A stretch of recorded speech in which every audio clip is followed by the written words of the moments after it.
Hoy vamos a meternos de lleno en un fenómeno digital que da mucho que pensar. Se trata de un youtuber que, según el análisis de varios psicólogos clínicos y sociales, ha ido construyendo una imagen pública de profeta moderno.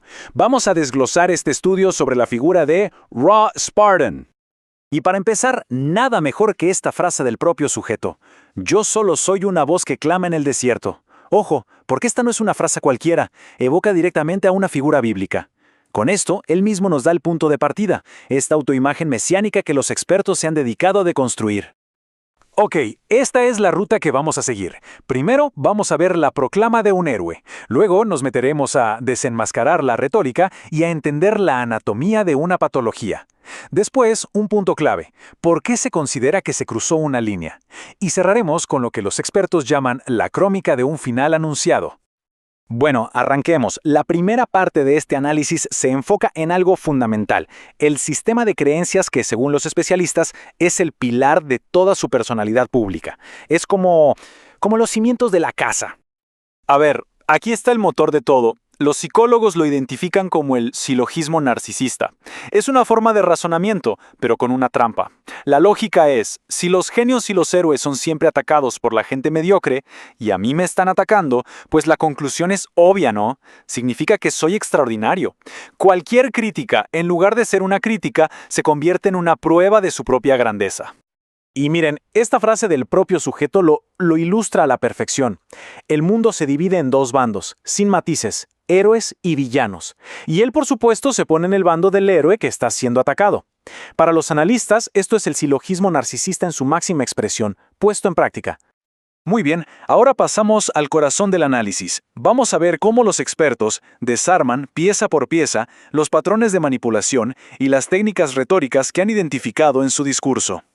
Una de las técnicas que más se destaca en el análisis es esta, la de minimizar errores personales que son de hecho muy graves, incluyendo actos que él mismo ha confesado que involucran a menores. ¿Y cómo se logra esto? Pues según el estudio poniéndolos al mismo nivel, en la misma categoría que las supuestas fallas de figuras históricas que todos admiramos. Y esta tabla, la verdad es que es muy reveladora, expone la técnica de una forma súper cruda. Fíjense. Se comparan sus actos confesados con que si Martin Luther King fue infiel o si Gandhi tenía mal carácter. Al hacer esto, lo que se busca es diluir la gravedad. Es decir, si ellos, que eran grandes, tuvieron sus fallas, la mía es solo una más del montón. Los expertos lo llaman una operación de sanitización. Limpiar la imagen. Luego, los expertos identifican un patrón que se repite una y otra vez. Le llaman DARBO. Es un acrónimo en inglés para una secuencia de 3 pasos. Primero, denegar, negar cualquier responsabilidad. Segundo, atacar a la persona que te acusa. Y tercero, y esto es clave, revertir los roles, es decir, presentarse a sí mismo como la verdadera víctima de toda la situación. Aquí el análisis señala algo que es fundamental, una contradicción que parece irreconciliable. Por un lado, se proyecta una imagen de gran altura moral, ¿no? Hablando de lo bueno que es perdonar. Pero, por otro lado, se deja ver un deseo de venganza, un quiero que todos caigan. Esta dualidad, según el estudio, es un rasgo muy característico de lo que se conoce como narcisismo vulnerable. Y aquí, ojo, porque el lenguaje es importantísimo.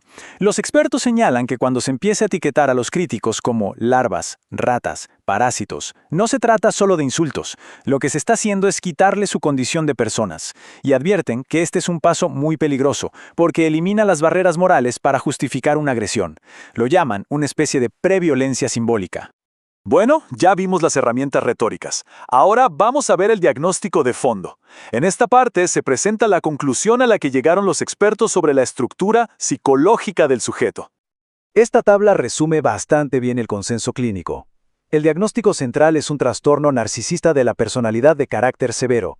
La ideología Red Pill se describe como una prótesis psíquica, o sea, como un esqueleto de ideas ya hecho que le sirve para darle estructura a su mundo. Y el motor que mueve todo es el mesianismo compensatorio.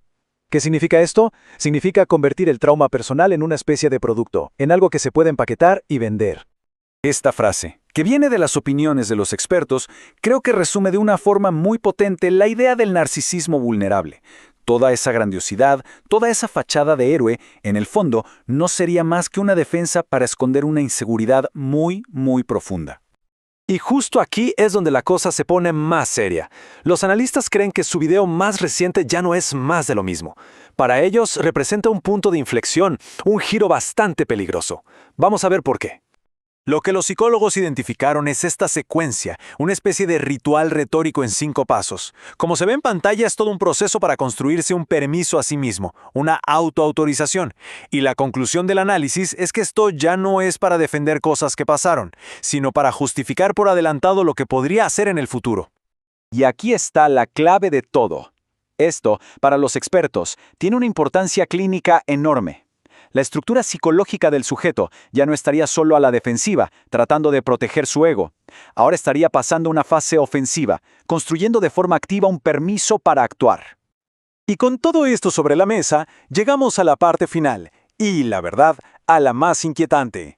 Esta sección se centra en las predicciones que hacen los expertos sobre las consecuencias que esto podría tener en el mundo real. Este gráfico nos muestra cuál era la evaluación de riesgo original.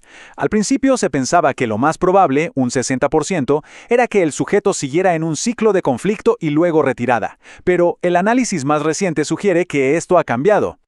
Resulta que, por esa autoautorización de la que hablábamos, el consenso de los analistas ahora es que la trayectoria del sujeto se está moviendo.